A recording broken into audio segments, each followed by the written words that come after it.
నమస్కారం yes news కి స్వాగతం నేను మీ మహంతి ముందుగా ఈనాటి ముఖ్యాంశాలు రాష్ట్రంలో పెరుగుతున్న ఉష్ణోగ్రతలు వేసవి ప్రణాళికపై సీఎం చంద్రబాబు సమీక్ష అధికారులకు స్పష్టమైన ఆదేశాలు జారీ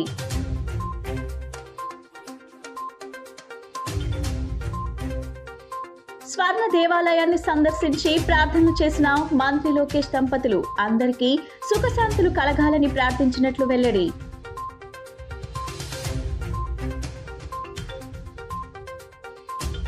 విజయవాడలో కొత్త అదనపు వినియోగదారుల ఫోరం బెంచ్ ప్రారంభించిన మంత్రి నాదెండ్ల మనోహర్ వినియోగదారుల హక్కులకు భరోసా కల్పిస్తామని వ్యాఖ్య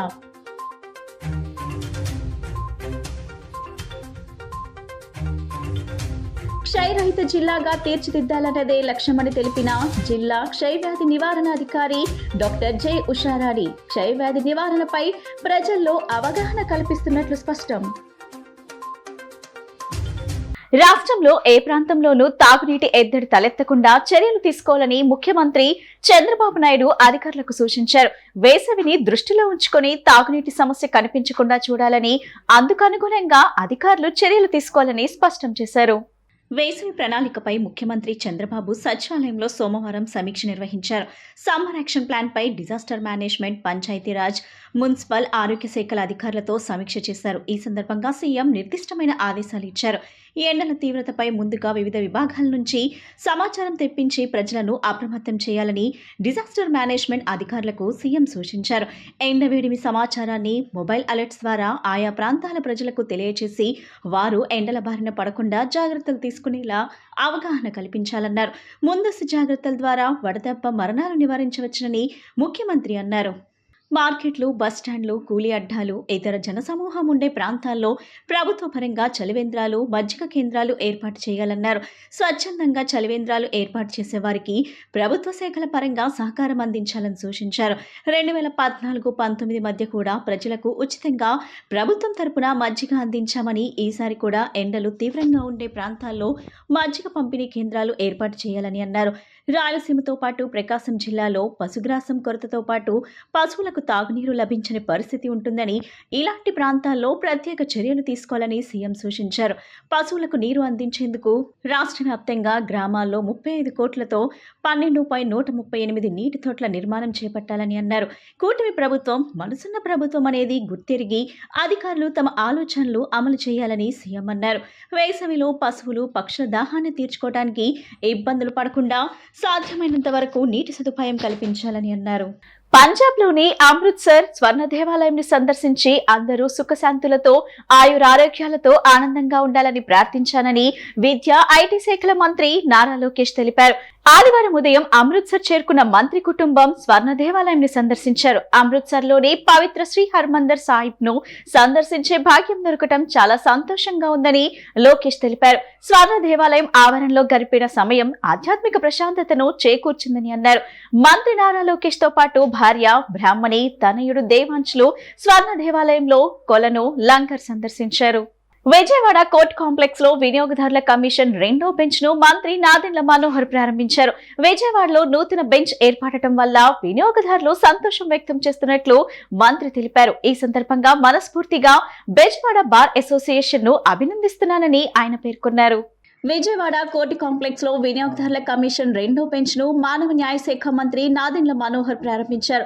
ఈ సందర్భంగా ఆయన మాట్లాడుతూ వినియోగదారులకు భరోసా కల్పించేందుకు ఈ బెంచ్ ఒక మంచి వేదికగా పనిచేస్తుందన్నారు. మంత్రి నాదెండ్ల మనోహర్ మాట్లాడుతూ రాష్ట్ర వ్యాప్తంగా కన్స్యూమర్ క్లబ్స్ ఏర్పాటు చేస్తున్నాం. ఇప్పటి వరకు 1,30,000 కేసులను పరిష్కరించి వినియోగదారులకు న్యాయం అందించాం. డిజిటల్ అవగాహన పెంచేందుకు కృషి చేస్తున్నాం మరియు ప్రతి కాలేజ్ స్థాయిలో సదస్సులు నిర్వహిస్తున్నామని చెప్పారు.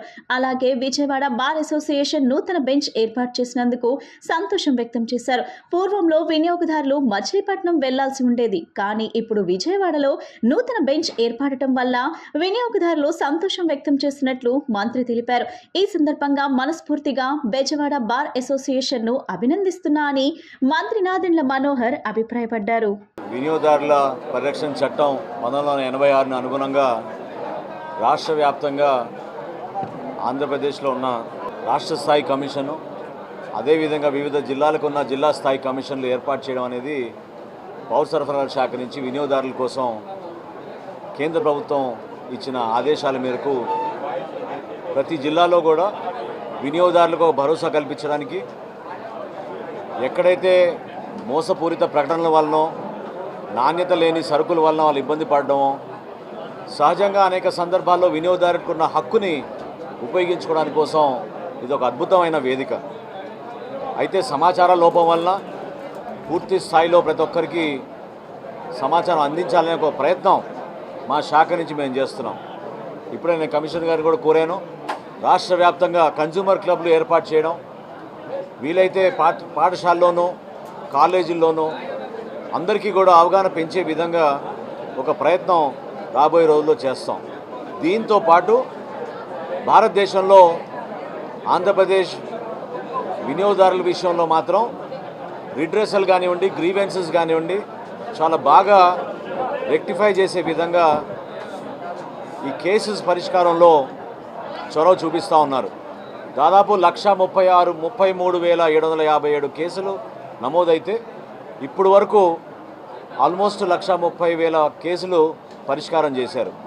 జిల్లా స్థాయిలో 50 లక్షల వరకు, రాష్ట్ర స్థాయిలో 2 కోట్ల వరకు ఎవరైనా వినియోగదారుడు వాళ్ళు నివసిస్తున్న ప్రాంతంలో గౌరవ కోర్టుని ఆశ్రయించి తనే ఆర్గ్యూ చేసుకోవచ్చు, లేదా న్యాయవాదుల సలహాతోటి వాళ్ళు సంప్రదించి వాళ్ళ ద్వారా కూడా ఆర్గ్యూ చేసుకోవచ్చు. విజయవాడ నగరపాలక సంస్థ కమిషనర్ ధ్యాన్ చంద్ర ప్రజా ఫిర్యాదుల పరిష్కార వేదికలో ప్రజల నుండి అర్జీలను స్వీకరించారు.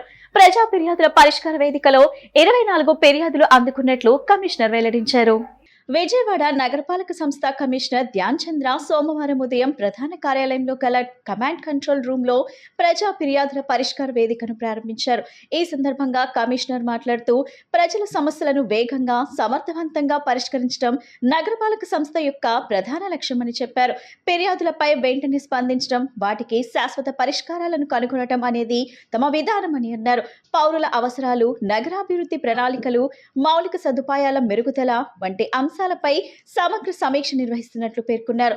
ప్రజలకు మెరుగైన సేవలు అందించేందుకు నగరపాలక సంస్థ కృషి చేస్తుందని పేర్కొన్నారు. నేడు జరిగిన ప్రజా ఫిర్యాదుల పరిష్కార వేదికలో 24 ఫిర్యాదులు అందుకున్నట్లు కమిషనర్ వెల్లడించారు. ఈ కార్యక్రమంలో పలు శాఖల అధికారులు, సిబ్బంది పాల్గొన్నారు. సామాజిక బాధ్యతతో మల్బార్ గోల్డెన్ డైమండ్స్ అందిస్తున్న సేవలను సమాచార శాఖ మంత్రి కొలుసు పార్థసారథి అభినందించారు. ప్రతి సంవత్సరం భారతదేశం వ్యాప్తంగా 21 మంది బాలికల విద్యకు మద్దతుగా 716 కోట్ల రూపాయలను కేటాయిస్తున్న మల్బార్ ఆంధ్రప్రదేశ్ లో 142 కళాశాలలో చదువుతున్న 1928 మంది బాలికల విద్యకు మద్దతుగా 1.67 కోట్ల స్కాలర్షిప్ కేటాయిస్తుందని అన్నారు. తుమ్మలపల్లి కళాక్షేత్రంలో మల్బార్ గోల్డెన్ డైమండ్స్ ఆధ్వర్యంలో విద్యార్థులకు స్కాలర్షిప్ పంపిణీ కార్యక్రమం నిర్వహించారు.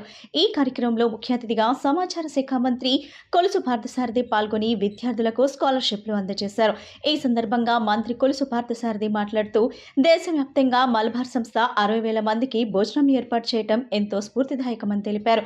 ఆడపిల్లలు పేదరికంతో విద్య ఆగిపోకూడదనే ఉద్దేశంతో వ్యాపార దృష్టితో కాకుండా సమాజ సంక్షేమాన్ని కోరే విధంగా మల్బార్ సేవలను ప్రతి ఒక్కరూ ఆదర్శంగా తీసుకోవాలని ఆయన పిలుపునిచ్చారు.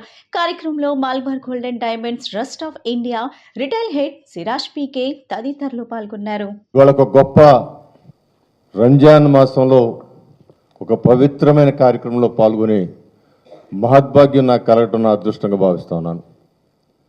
ఇవాళ మల్బార్ సర్వీస్ యాక్టివిటీస్లో కొన్ని 100 కోట్ల రూపాయలు ఖర్చు పెట్టి అనేక మంది పేదవారికి ఊతమిస్తున్న ఈ కార్యక్రమంలో పాల్గొన్న మన ముఖ్య అతిథులు, గృహ నిర్మాణ శాఖ మంత్రులు, సీనియర్ పొలిటీషియన్ కొలుసు పార్థసారథి గారికి ప్రత్యేకమైన నమస్కారాలు తెలియజేస్తూ, మరి ఈ యొక్క సంస్థ చీఫ్, ఈ ఆంధ్ర తెలంగాణ ప్రాంతాలకు చీఫ్ అయిన సిరాజ్ గారికి, అదేవిధంగా ఇతర పెద్దలు, స్థానికులు మురళి గారు, ఇతర సంస్థలో సీనియర్ పోస్టులో ఉన్న వ్యక్తులు, ఇక్కడికి విచ్చేసిన టీచర్సు, అనేక మంది బాలికలు కూడా కనపడుతున్నారు. బాలలు కూడా ఉన్నాం ఇవాళ, ఓన్లీ బాలికలకేనా?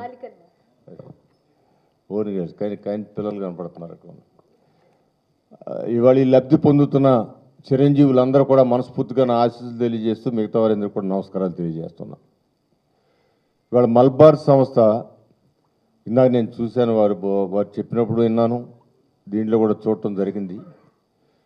1 లక్ష 2 లక్షలు కాదమ్మా, కోట్ల రూపాయలు పేదవారి విద్యని అభివృద్ధి పరచుకోవడానికి కోట్ల రూపాయలు వెచ్చించి వాళ్ళు ఒక మంచి కార్యక్రమం, సుమారు 1900 మందికి పైగా 1,65,00,000 రూపాయలు ఈ రోజున ప్రైజ్ స్కాలర్షిప్ రిలీజ్ చేయడం జరుగుతుంది.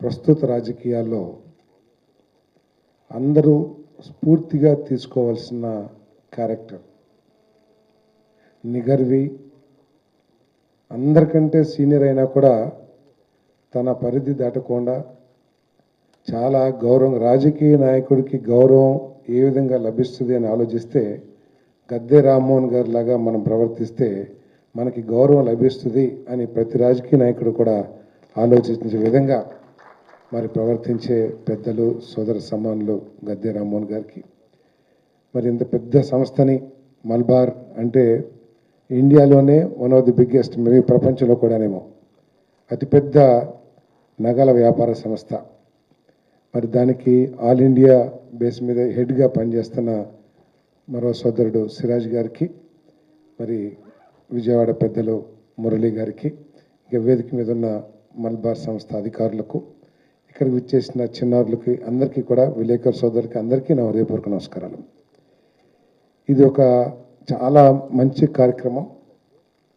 ఈ కార్యక్రమంలో నన్ను ఆహ్వానించి నేను పార్టిసిపేట్ చేస్తానికి అవకాశం కల్పించిన మల్బార్ సంస్థకి నేను మొట్టమొదటిగా ధన్యవాదాలు తెలియజేస్తా ఉన్నాను. నేను మలబార్ గోల్డ్ అండ్ డైమండ్స్ ప్రారంభించినప్పటి నుంచి కూడా మలబార్ చారిటబుల్ ట్రస్ట్ తరఫున అనేకమైన చారిటబుల్ యాక్టివిటీస్ని ప్లాన్ చేస్తూ ముందుకు వెళ్తుందండి.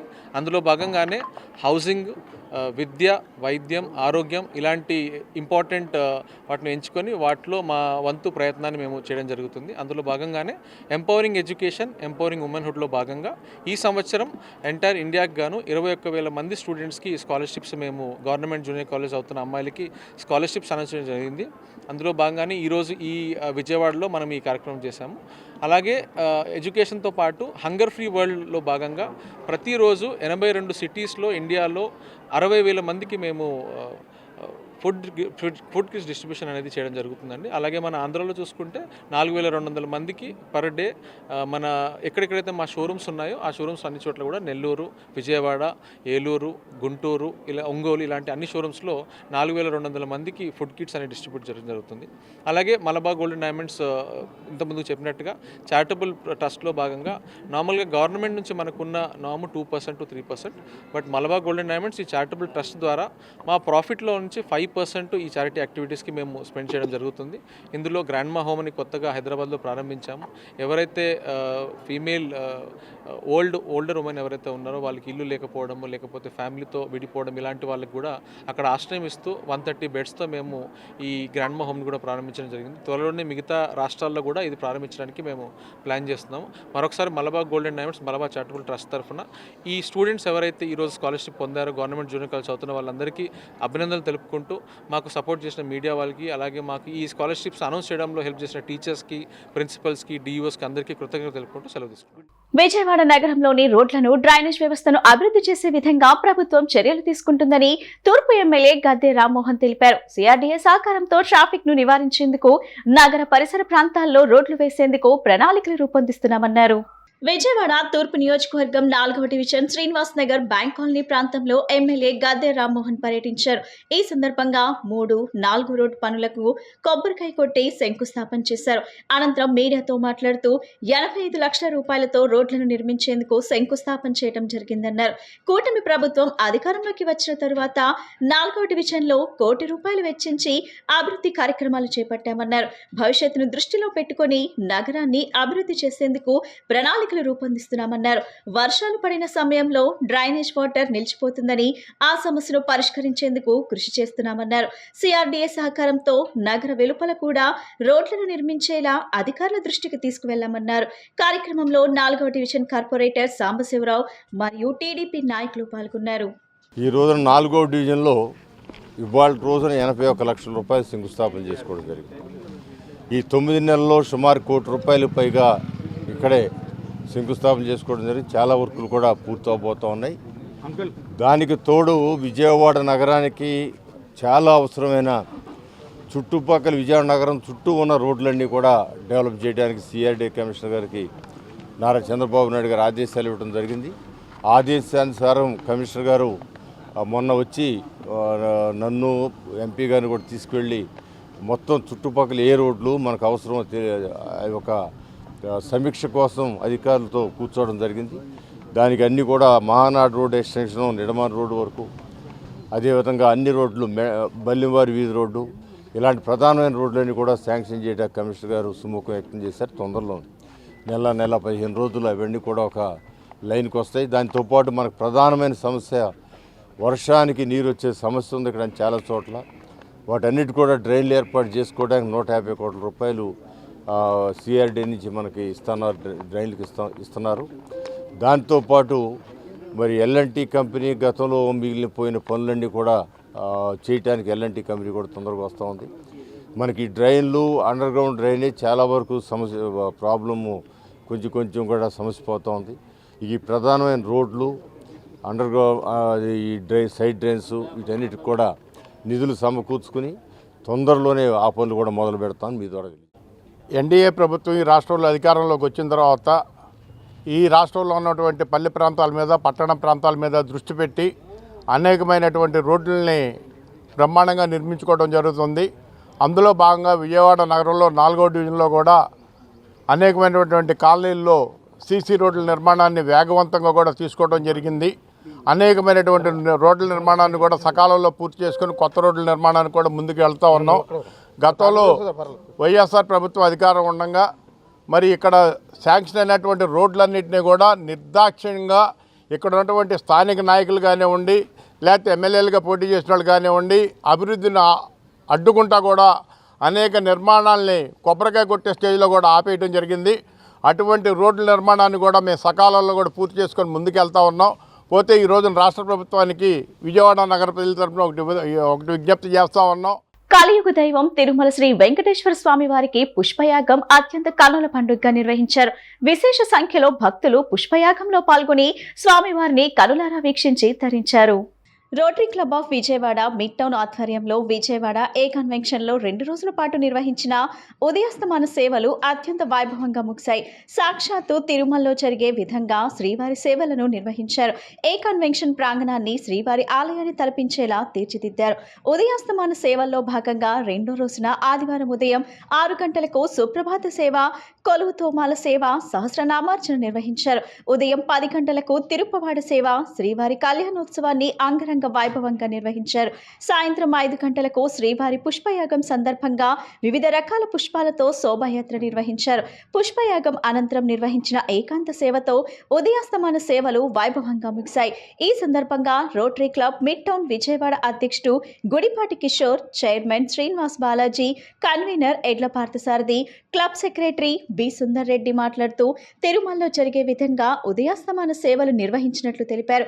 తిరుమల శ్రీవారి సన్నిధిలో ఉదయం నుంచి సాయంత్రం వరకు జరిగే ప్రతి సేవను కనులారా వీక్షించాలనే ఉద్దేశంతో విజయవాడ ఏ కన్వెన్షన్లో 2 రోజుల పాటు ఈ సేవా కార్యక్రమాలు ఉచితంగా వీక్షించేలా ఏర్పాట్లు చేశామన్నారు. శ్రీవారి సేవలతో పాటు భక్తులకు తిరుమల ప్రసాదాన్ని కూడా అందించామని వెల్లడించారు. భక్తులంతా ఈ కార్యక్రమంలో పాల్గొని స్వామివారి సేవలు వీక్షించి తరించడం ఆనందంగా ఉందన్నారు.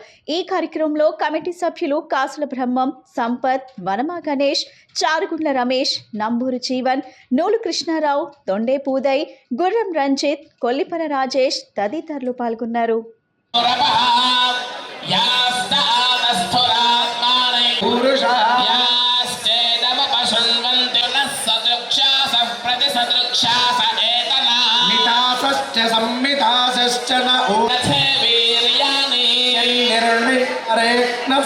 ప్రావృతస్య రాతింద్రుభీతాం ముఖతో నయంతి సుప్రాగజో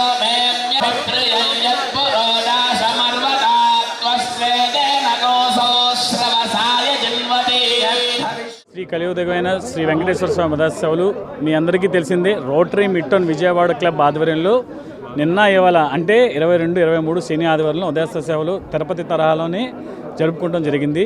దీనికి చైర్మన్గా బాలాజీ శ్రీనివాస్ గారు, అలానే కన్వీనర్గా ఎడ్ల పార్సాది గారు, అలానే కో చైర్మన్గా కాసుల బ్రహ్మం గారు, అలానే పవిత్ర రాజేష్ గారు, అలానే మా బత్తుల సుందరి సెక్రటరీ గారి ఆధ్వర్యంలో ఇంత పెద్ద కార్యక్రమం జరిగింది. ఈరోజు ఆఖరి రోజు పుష్పయోగం కార్యక్రమము. దాదాపు మా కమిటీ వాళ్ళందరూ ఎక్స్పెక్టేషన్స్ ప్రకారం 8,000 నుంచి 10,000 మంది వరకు ఈరోజు ఈ పుష్ప కార్యక్రమంలో పాల్గొంటారు. కావున ఈ కార్యక్రమాన్ని ఇంత పెద్దగా విజయవంతం చేసినందుకు విజయవాడ నగర ప్రజలకి అలానే రోటరీ మిట్టన్ మెంబర్స్ అందరికీ మా రోటరీ మిట్టన్ తరపున ధన్యవాదాలు తెలుపుకుంటున్నాను. క్షయవ్యాధి పట్ల ప్రజలకు అవగాహన అవసరమని జిల్లా క్షయవ్యాధి నివారణ అధికారి జె ఉషారాణి అన్నారు. క్షయవ్యాధి రోగులను గుర్తించి చికిత్సతో పాటు పౌష్టికాహారాన్ని అందించాలని అన్నారు. క్షయరహిత జిల్లాగా తీర్చిదిద్దేందుకు కృషి చేస్తున్నట్లు ఆమె తెలిపారు. ప్రపంచ క్షయవ్యాధి నివారణ దినోత్సవాన్ని పురస్కరించుకొని పాత ప్రభుత్వ ఆసుపత్రి వద్ద జిల్లా క్షయవ్యాధి నివారణ సంస్థ ఆధ్వర్యంలో నిర్వహించిన అవగాహన ర్యాలీని జిల్లా క్షయవ్యాధి నివారణ అధికారి జె ఉషారాణి, డిఎంఎన్ హెచ్ఓఎం సుహాస్ని, ప్రభుత్వ జనరల్ ఆసుపత్రి సూపరింటెండెంట్ ఎం వెంకటేశ్వర్లు ప్రారంభించారు. ఈ సందర్భంగా డాక్టర్ జె ఉషారాణి మాట్లాడుతూ క్షయవ్యాధి నివారణ పట్ల ప్రజల్లో అవగాహన కల్పించేందుకు చర్యలు తీసుకోవడం జరిగిందన్నారు. జిల్లాలో ఇప్పటి వరకు 10 చికిత్సా కేంద్రాల ద్వారా 70,947 మందికి వైద్య పరీక్షలు నిర్వహించడం జరిగిందన్నారు. గత ఏడాది 6,404 క్షయవ్యాధిగ్రస్తులకు, ఈ ఏడాది ఇప్పటి వరకు 1,324 మంది రోగులకు చికిత్స అందిస్తున్నట్లు తెలిపారు. నిక్షయ్ పోషణ్ యోజన పథకం ద్వారా వ్యాధిగ్రస్తులకు ప్రతి నెల 500 రూపాయలతో పాటు పౌష్టికాహారం అందిస్తున్నామన్నారు. రోగులకు అందించే 500 రూపాయలను మొత్తాన్ని ఈ నెల నుండి ప్రభుత్వం 1000 రూపాయలకు పెంచడం జరిగిందన్నారు. క్షయవ్యాధి సోకిన వారితో పాటు వారి కుటుంబ సభ్యులకు కూడా ముందస్తు జాగ్రత్త చర్యల్లో భాగంగా వైద్య పరీక్షలు నిర్వహించి అవసరమైన వారికి మందులను అందజేస్తున్నామన్నారు. జిల్లా కలెక్టర్ ఆధ్వర్యంలో 48 నిక్షయ్ మిత్రులను ఏర్పాటు చేసి 2,411 మంది రోగులకు ప్రతి నెల పౌష్టికాహార కిట్లను పంపిణీ చేస్తున్నట్లు ఆమె తెలిపారు. 70,947 టెస్టులు చేస్తే అందులో 6,404 టీబీ వ్యాధి ఉన్నట్టు మనం కనుక్కున్నాము. మన గవర్నమెంట్ హాస్పిటల్లో, ప్రైవేట్ అలానే మన పిహెచ్సిలో అన్ని చోట్ల కూడా టెస్టులు ఫ్రీగా చేస్తారు. అలానే మందులు కూడా వాళ్ళకి కొన్నిసార్లు 6 నెలలు, కొంతమందికి మొండికి క్షయ వ్యాధి ఉన్న వాళ్ళకి 8 నెలలు లేదా సంవత్సరంన్నర ఇలాగ ప్రతి ఒక్క మందు కూడా మనం ఫ్రీగానే వాళ్ళకి మనం సప్లై చేస్తాం. అట్లానే నిక్షయ్ పోషణ యోజన కింద ప్రతి నెల 500 రూపాయలు, అలానే గత నవంబర్ 2024 నుంచి దాన్ని 1000 రూపాయలకి పెంచారు. దాదాపు 2,88,00,000 అమౌంట్ అనేది డైరెక్ట్ బెనిఫిషరీ ట్రాన్స్ఫర్ అనేది మనం ఈ ఎవరైతే టీబీ వ్యాధిగ్రస్తులు ఉన్నారో వాళ్ళందరికీ కూడా నిక్షయ్ పోషణ యోజన కింద అమౌంట్లు ఇవ్వడం జరిగింది.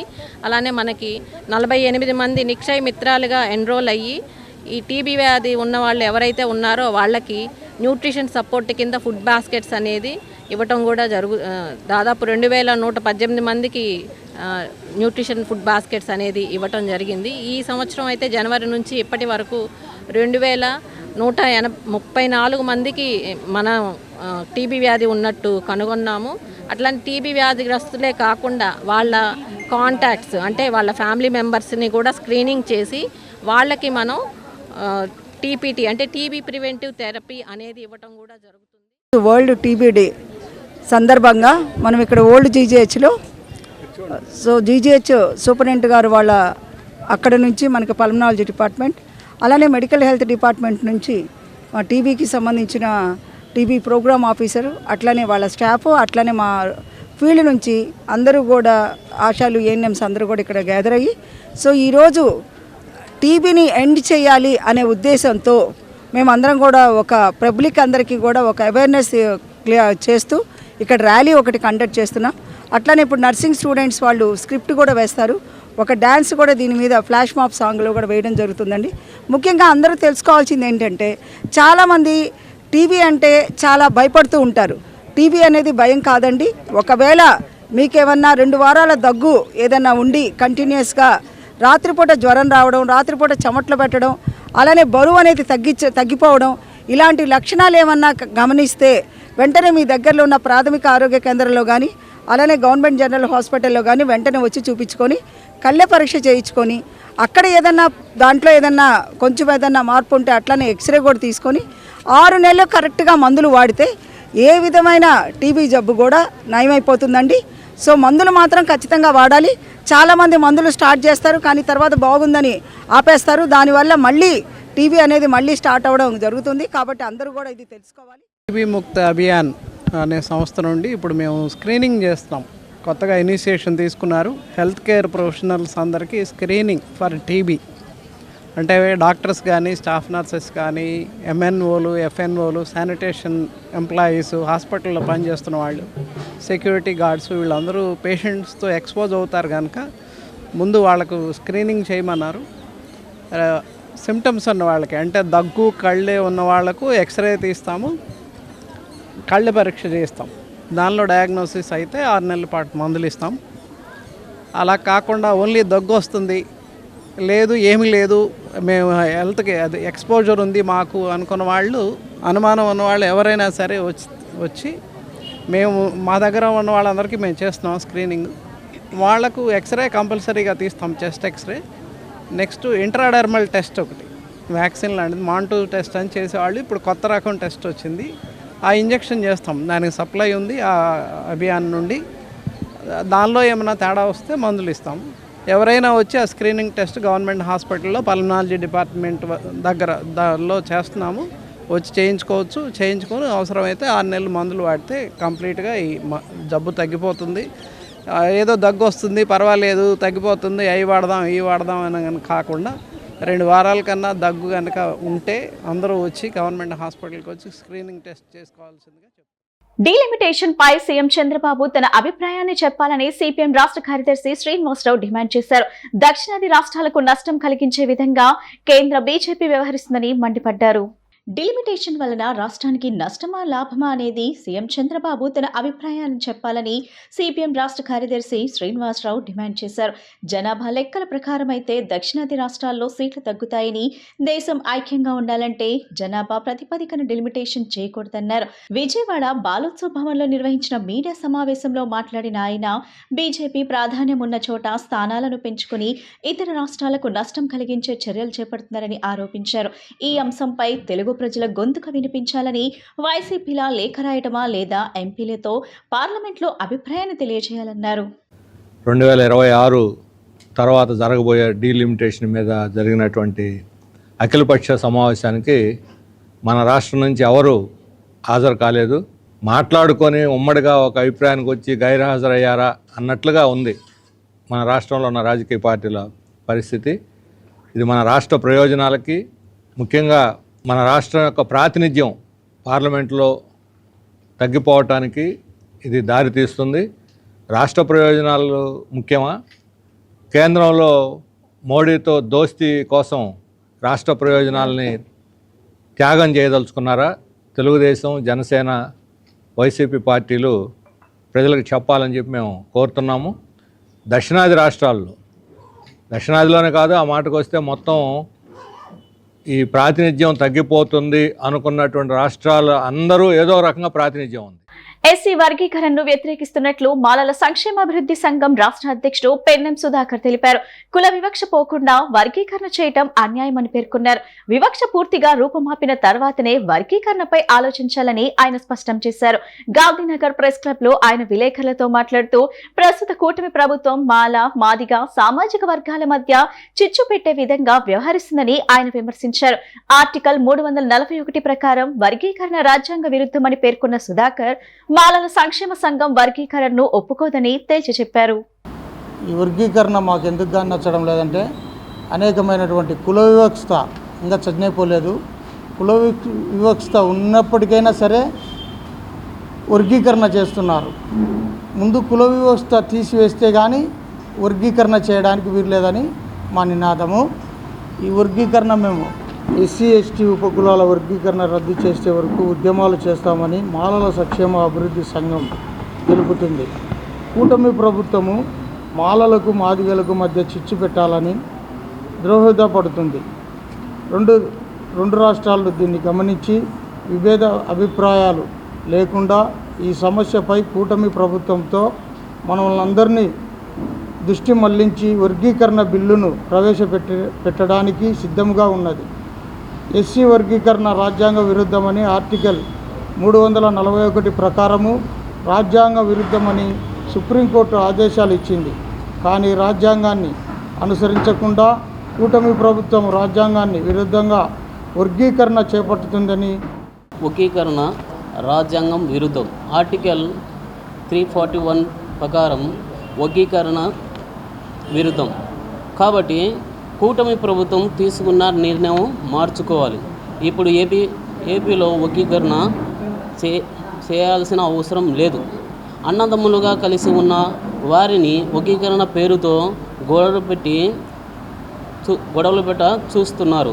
వర్గీకరణ చేసి ఎస్సీలలో ఉన్నవారు అనేకులు నష్టపోతారు. వర్గీకరణ చేసి ఎస్సీలో ఉన్న వాళ్ళు అనేకులు నష్టపోతారు. మాలలకును అన్యాయము జరిగితే కూటమి ప్రభుత్వం పతనము కావడం గ్యారంటీ. దేశానికి వెన్నుముక్క రైతు అంటారు కదా, అలాగనే రాష్ట్రంలో బీసీలు 52% ఉన్నారని వాళ్లకు 52% రిజర్వేషన్లు ఇవ్వాలని బహుజన సమాజ్ పార్టీ నాయకుడు మాజీ డీజీపీ పూర్ణచంద్రరావు ప్రభుత్వాన్ని డిమాండ్ చేశారు. ఈ మేరకు ఆయన సోమవారం గాంధీనగర్ ప్రెస్ క్లబ్ నందు ఏర్పాటు చేసిన విలేకరుల సమావేశంలో ఆయన మాట్లాడారు. అన్ని రాజకీయ పార్టీలు బీసీలను మోసం చేస్తున్నాయని ఆగ్రహం వ్యక్తం చేశారు. రాష్ట్ర ప్రభుత్వం కులగణన లెక్కల ప్రకారం ఆంధ్రప్రదేశ్ లో బీసీ జనాభా 52%గా తేల్చారని చెప్పారు. ఆ లెక్కల ప్రకారం బీసీలకు విద్య, ఉద్యోగాల స్థానిక సంస్థల పదవుల్లో 52% రిజర్వేషన్లు ఇవ్వాలని డిమాండ్ చేస్తున్నామన్నారు. మనం గమనిస్తా ఉన్నాం, ఈరోజు బహుజన సమాజ్ పార్టీ ఆధ్వర్యంలో గత కొంతకాలం నుంచి బీసీల సమస్యలపై పోరాటాలు జరుగుతూ ఉన్నాయి. అలానే ఈ రాష్ట్రంలో ఉన్నటువంటి అన్ని జిల్లాల్లో కూడా బహుజన సమాజ్ పార్టీ ధర్నాలు నిర్వహించి కులగణన కావాలని ఒక కోఆర్డినేషన్ కమిటీని ఏర్పాటు చేయటమైంది. ఒక 60-70 సంఘాలు కలిపి పార్టీలకు అతీతంగా బీసీ సమన్వయ కమిటీ అనే కమిటీని ఏర్పాటు చేసి దానికి చైర్మన్గా నన్ను నియమించి ఈ రాష్ట్రంలో పోరాటం చేస్తా ఉన్నాం. కేవలం జనగణన చేయాలి, సమగ్ర కులగణన చేయాల్సిందే అనే ఒకే ఒక ఎజెండాతో ఈ రాష్ట్రం మొత్తం కూడా అన్ని జిల్లాల్లో కమిటీలు వేస్తూ పోరాటం చేస్తా ఉన్నాం. ఇందులో భాగంగా ఇప్పుడే మనకి పెద్దలు పూర్ణచంద్రరావు గారు నివేదిక ఇచ్చారు. జగన్మోహన్ రెడ్డి గారు ఇచ్చినటువంటి నివేదికలు ఇచ్చారు. ఆ నివేదిక ప్రకారం మాకున్నటువంటి పర్సంటేజ్లు కానివ్వండి, ఈ కులాల్లో ఉన్నటువంటి ఎంతమంది ఏ కులం ఉన్నారనేది క్లియర్గా తెలుస్తా ఉంది. కానీ ఈ చంద్రబాబు నాయుడు ఇప్పుడున్నటువంటి ప్రభుత్వం కులగణన చెయ్యదు. కులగణన చేయమని మేము అడుగుతా ఉంటే దాని మీద సమాధానం చెప్పదు. దీనిలో ఉన్న వివరాలు చూస్తే మరి పాలక కులాలకి వాళ్ళకి చాలా ఇబ్బందికరమైన పరిస్థితులు ఏర్పడినాయి. పాలక కులాలు మనకి ముఖ్యంగా రెండు కులాలు, రెడ్లు, కమ్మలు. రెడ్ల పర్సంటేజ్ జనాభాలో 4.82%. అదే కమ్మల యొక్క పర్సంటేజ్ 3.31%. అంటే చూడండి, రెడ్లు 5% కన్నా తక్కువ, కమ్మలు ఉన్నది 3%. ఇద్దరు కలిపితే 8%. ఈ కమ్మారెడ్లకి రిజర్వేషన్లు ఈడబ్ల్యూఎస్ పేరున వచ్చింది 10%. సో ఈ రకంగా మిగిలిన కులాల యొక్క అవకాశాలను అన్నిటినీ దునుమాడుతూ ఈ రెండు కులాలే రాష్ట్రాన్ని వెళ్తున్నాయి. బహుజన్ సమాజ్ పార్టీ యొక్క మెయిన్ స్లోగన్ ఏంటంటే సర్వ కులాల పాలన రావాలి, అన్ని కులాలు ఈ రాష్ట్రాన్ని పాలించాలి. మెహ్మా ఆర్పీల కాలపరిమితి సర్కులర్ రద్దు చేయాలని ప్రభుత్వ జీవో ప్రకారం చెప్పిన విధంగా 10,000 రూపాయల వేతనం ఇవ్వాలని మెహ్మా రాష్ట్ర ప్రధాన కార్యదర్శి కె ధనలక్ష్మి డిమాండ్ చేశారు. తక్షణమే ప్రభుత్వం తన సమస్యలను పరిష్కరించాలని, లేని పక్షంలో మెహ్మా ఆధ్వర్యంలో ఆందోళన చేపడతామని హెచ్చరించారు. విజయవాడ ధర్నా చౌక్ నందు మెహ్మా ఆధ్వర్యంలో ధర్నా నిర్వహించడం జరిగింది. సిఐటియు ఈ ధర్నాకు మద్దతు ఇవ్వడం జరిగింది. ఈ సందర్భంగా మెహ్మా రాష్ట్ర కార్యదర్శి కె ధనలక్ష్మి మాట్లాడుతూ మెహ్మా ఆర్పీలకు ఉద్యోగ భద్రత కల్పించాలని, గ్రేడింగ్ విధానం రద్దు చేయాలని అన్నారు. జీవోలో చెప్పిన విధంగా 10,000 వేతనం ఇవ్వాలని, కూటమి ప్రభుత్వం మెహ్మా ఆర్పీల కాల పరిమితి వెంటనే రద్దు చేయాలని అన్నారు. రాష్ట్ర ముఖ్యమంత్రి నారా చంద్రబాబు మహిళలను పారిశ్రామికవేత్తలుగా తయారు చేస్తామని చెప్పారని, కానీ నేడు ఆయన ఏర్పాటు చేసిన మహిళా మార్ట్లు మూసివేసే దుస్థితి నెలకొందని అన్నారు. ఇలాంటి పరిస్థితుల్లో మహిళలను పారిశ్రామికవేత్తలుగా ఎలా తయారు చేస్తారని ప్రశ్నించారు. ప్రభుత్వం మారగానే ఆర్పీలను తొలగిస్తున్నారని ఆరోపించారు. తక్షణమే ప్రభుత్వం తన సమస్యలను పరిష్కరించాలని, లేని పక్షంలో మెహ్మా ఆధ్వర్యంలో ఆందోళన చేపడతామని హెచ్చరించారు. మెహ్మా ఆర్పీలకి కాల పరిమితి సర్కులర్ని రద్దు చేయాలని, వేతనాలకు సంబంధించిన గ్రేడింగ్ విధానాన్ని రద్దు చేయాలని, ఫేస్ రీడింగ్ రద్దు చేయాలని, కనీస వేతనాల్ని చెల్లించాలని, 5 నెలల బకాయి వేతనాల్ని వెంటనే చెల్లించాలని, గ్రూప్ ఇన్సూరెన్స్ ఇవ్వాలని, అలాగే ఫేస్ రీడింగ్ని రద్దు చేయాలనే డిమాండ్స్ సాధన కోసం ఈరోజు ఏపీ మెప్మా ఆర్పీ ఉద్యోగుల సంఘం రాష్ట్ర కమిటీ ఆధ్వర్యంలో విజయవాడ ధర్నా చౌక్లో ధర్నా నిర్వహిస్తూ ఉన్నాం. 5 ఏళ్లుగా వేతనాలు పెరగలేదు. కేవలం 8,000 రూపాయలు ప్రభుత్వం నుంచి చెల్లిస్తామని, ఎస్ఎల్ఎఫ్ల నుంచి 2,000 తీసుకోమని ప్రభుత్వం జీవో ఇచ్చింది. కానీ గ్రేడింగ్ విధానం పెట్టడం వల్ల 3,000 నుంచి 6,000 లోపు మాత్రమే వేతనాలు వస్తున్నటువంటి పరిస్థితి ఉంది. 10,000 రూపాయల వేతనం ఎవరికి రావడం లేదు. గ్రామ సంఘాల్లో కూడా డబ్బులు లేవు. అందుకనే మేము ఈ ప్రభుత్వాన్ని కోరుతా ఉన్నాం. 10,000 రూపాయల వేతనం ఇస్తానని చెప్పినటువంటి జీవో ఇచ్చినటువంటి ప్రకారం 10,000 రూపాయల వేతనాన్ని ప్రభుత్వమే చెల్లించాలని మేము కోరుతా ఉన్నాం. గత ప్రభుత్వం మహిళా మార్ట్ల పేరుతోటి పొదుపు మహిళల దగ్గర 100 రూపాయల నుంచి 200, 300 రూపాయలు కూడా కలెక్ట్ చేశారు. మహిళా మార్కులు పెట్టారు. ఆ రోజు మేము డబ్బులు ఇవ్వం, మీరు ప్రభుత్వం నుంచే పెట్టుబడి పెట్టమంటే లాభాలు పంచుతామన్నారు. ఈరోజు మహిళా మార్కులకు నష్టాలు వచ్చిందనే పేరుతోటి వాటిని మూసేస్తా ఉన్నారు. మేము కోరుతా ఉంది ఏంటంటే డ్వాక్రా మహిళలకి వాళ్ళ ఆర్థిక స్వావలంబన కలిగించేటటువంటి పద్ధతిలో పథకాలు ఉండాలి తప్ప వాళ్ళని మరింత క్షీణింపజేసేటటువంటి పద్ధతిలో ఉండకూడదు. ఈరోజు పొదుపు మహిళలతోటి ప్రభుత్వాలు, బ్యాంకులు వడ్డీ వ్యాపారం చేసే పని చేస్తా ఉన్నాయి. వార్తలు ముగించే ముందు ముఖ్యాంశాలు మరోసారి. రాష్ట్రంలో పెరుగుతున్న ఉష్ణోగ్రతలు, వేసవి ప్రణాళికపై సీఎం చంద్రబాబు సమీక్ష, అధికారులకు స్పష్టమైన ఆదేశాలు జారీ.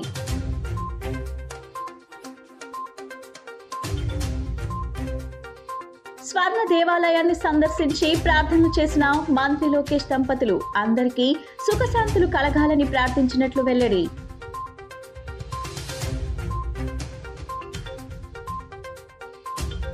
విజయవాడలో కొత్త అదనపు వినియోగదారుల ఫోరం బెంచ్ ప్రారంభించిన మంత్రి నాదెండ్ల మనోహర్. వినియోగదారుల హక్కులకు భరోసా కల్పిస్తామని వ్యాఖ్య.